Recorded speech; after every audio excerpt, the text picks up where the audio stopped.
Floyd triangle. প্রথমে 1, তারপরে 2 3, তারপরে 4 5 6, তারপরে 7 8 9 10, তারপরে 11 12 13 14 15 এইরকমভাবে চলতে থাকবে।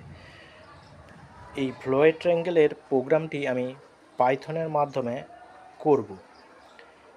দেখে নাও, এই ফ্লোয়েড ট্রায়াঙ্গেল, ঠিক আছে, এই প্রোগ্রামটা আমি পাইথনের মাধ্যমে কম্পিউটারে আমি করছি, দেখতে থাকো।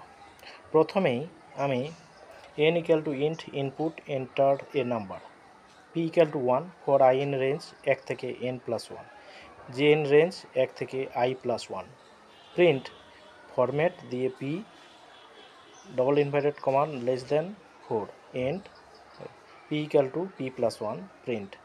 এই ফরম্যাটটা ব্যবহার করা হয়েছে কারণ এখানে সুন্দরভাবে সাজিয়ে লেখার জন্য, ঠিক আছে। দেখে নাও ভালো করে, আমি রান করছি। এবারে এন্টার এ নাম্বার 5 দিলাম, দেখো খুব সুন্দর সাজিয়ে 1 2 3 4 5 6 7 8 9 10 11 12 13 14 15, ঠিক আছে। এটাই হলো ফ্লোয়েড ট্রায়াঙ্গেল। দেখে নাও ফ্লোয়েড ট্রায়াঙ্গেল প্রোগ্রাম।